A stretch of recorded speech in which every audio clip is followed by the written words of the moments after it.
Hi, this is Wishop, and this is your full moon reading for the full moon of, is it the 21st? Let me just look. I think it's the 21st. Yeah, the 21st at 5:15 p.m.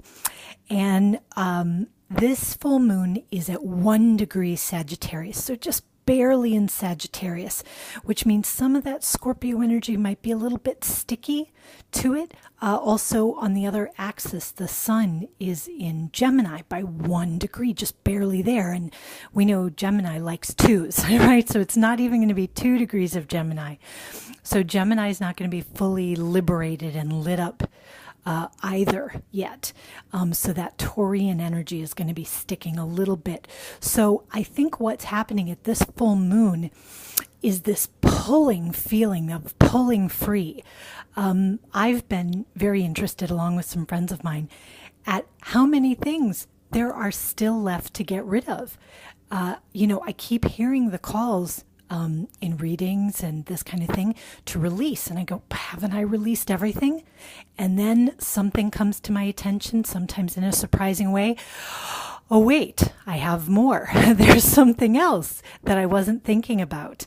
So I think because it's a full moon, it tends to bring culminations. If there are things maybe that you didn't even know about, some of the surprising energies over the past 2 weeks or month may have brought to your attention things you didn't even know you needed to get rid of. But the energy of a slightly frustrated Gemini and a Sagittarius, the fire sign, and the archer, the centaur archer, who has got his eyes on exploration and on further horizons, that energy is going to want to pull free. In fact, it might even be a little frustrated. So be careful that in your frustration to be free of things, you don't, kick somebody in the face while you're shaking your foot free. But I think there can be that kind of irritation, like, I'm done already. I'm done with this. And I do think you are done. I think you're really done. I think within a day or two of this full moon, everything is going to come more fully into those signs, into the fire sign of Sagittarius and into the light and sociable air sign of Gemini. And we're going to be raising out of these depths in a way that I think is a relief. Every sign is great. But at this time, we've been sort of pulling through some of this stuff for long enough that I think we're going to enjoy something that feels lighter and more sparkling. So I thought I would do a Lenormand reading this week, and I didn't put the cards out yet just because I wanted you to enjoy the beautiful Inari foxes on the cloth. But I thought I'd do a Lenormand with tarot sort of beneath it, as they can kind of complement each other. And then I have an oracle card to round it out. So let's get started and see where we're at. I've shuffled the cards, obviously, and I really never show you my shuffling the cards. I sort of assume that, if I wanted to set up the cards, where would the fun be in that? I don't know, I think it wouldn't be any joy at all for me to know what the cards were going to be.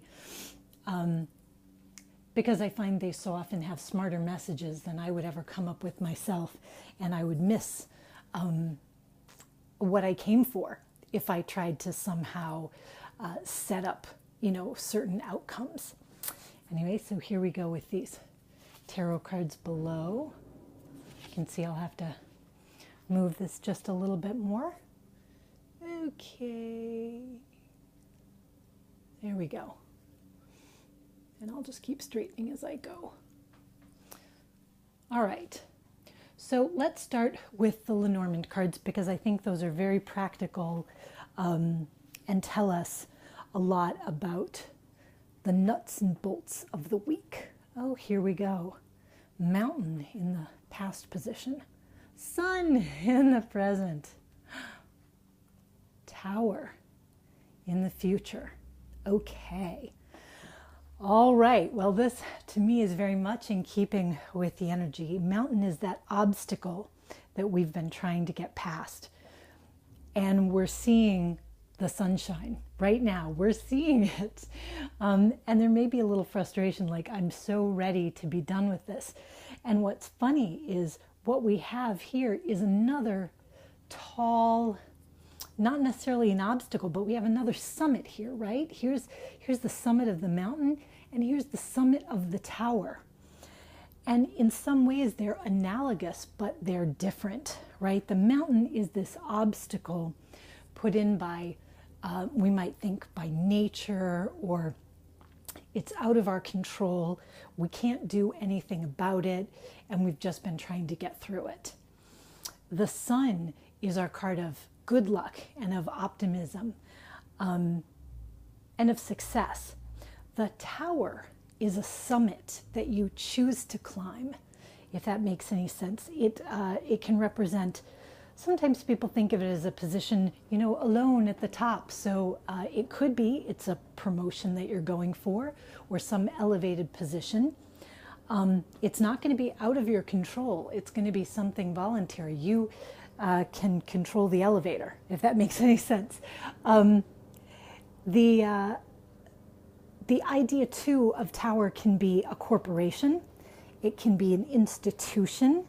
It can be anything, see, where a large group of people assemble, but that has a certain structure. It's going to have a structure to it. So it could even be an organization of some type. People do put it with higher education, like the ivory tower. So what happens is you're moving out of a time of these obstacles that you can't control, and the sun is shining on these summits which you are choosing.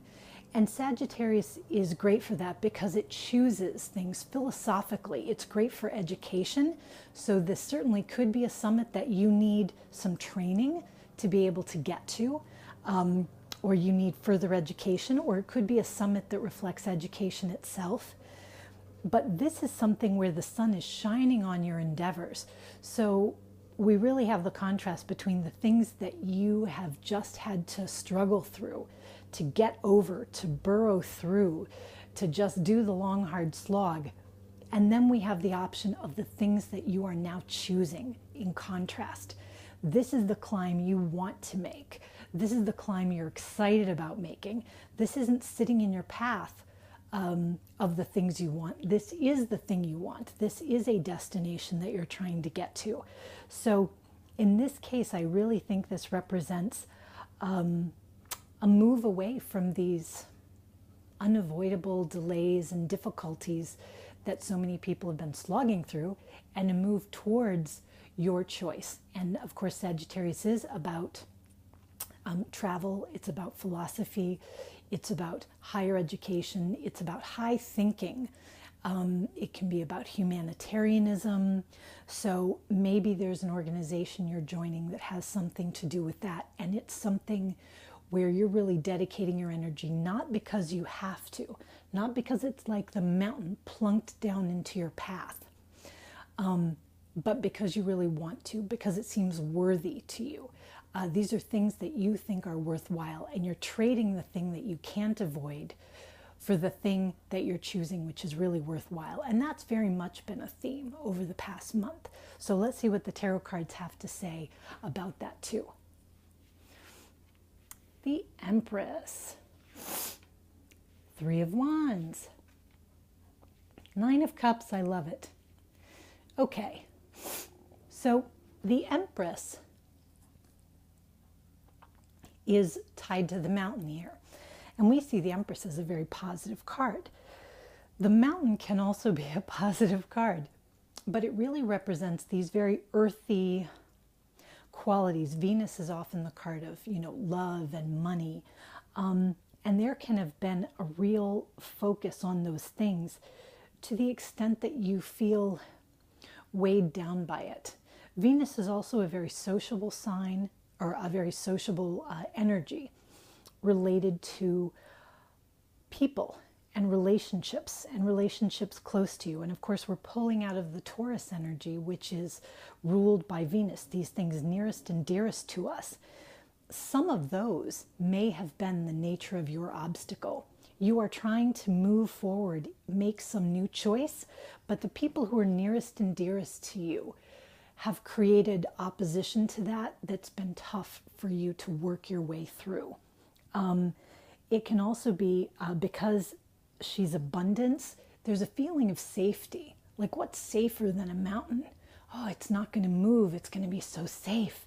You know, the tower, by comparison, looks needle thin.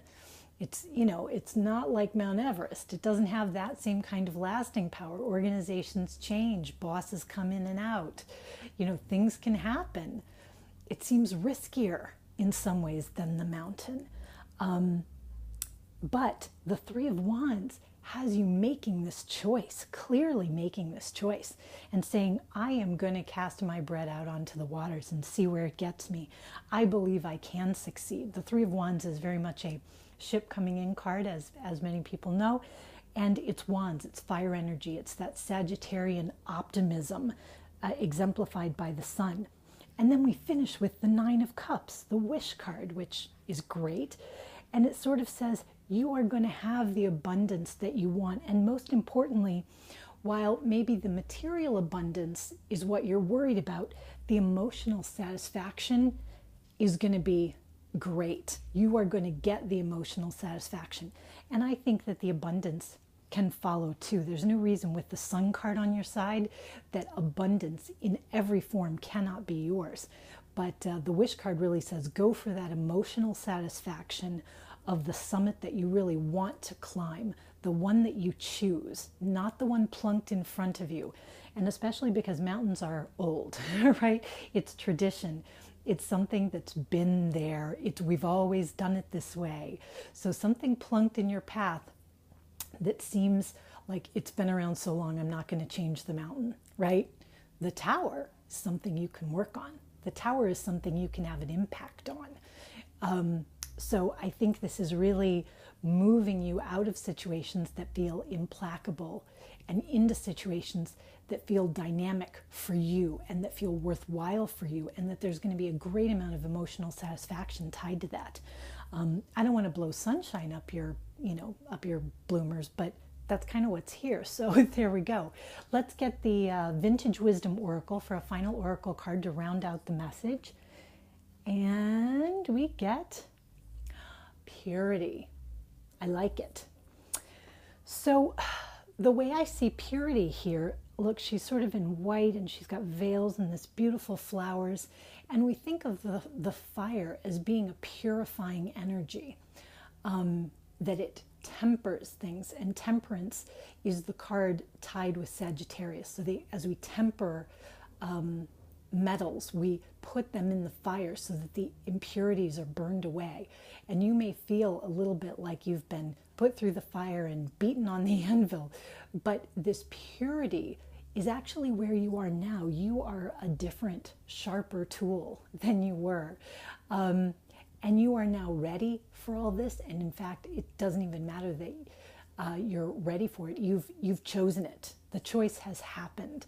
With the changing of the sun, the choice is moving you forward.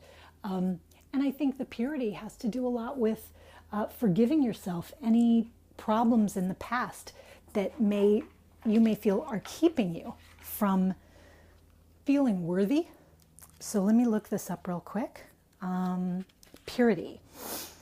Okay, so we have this protector. So purity is a protector. Her cleanliness is a protection. So as you have continued to get rid of things and get rid of things and get rid of things to where you feel like there's nothing left, please realize that the cleaning process, the way you've felt yourself being sort of steam cleaned and sanitized and scoured, all this is your protection going forward, because you don't have anything left to hurt yourself with. You walk forward with a great deal of renewed innocence and joy. If you choose it, if you choose to walk forward in a somewhat renewed innocence, that doesn't mean that you're dumb. It just means you walk forward with that optimism and that joy and that enthusiasm for what's ahead. I think you're going to do great. I hope so. So for all of us, let us please rock on.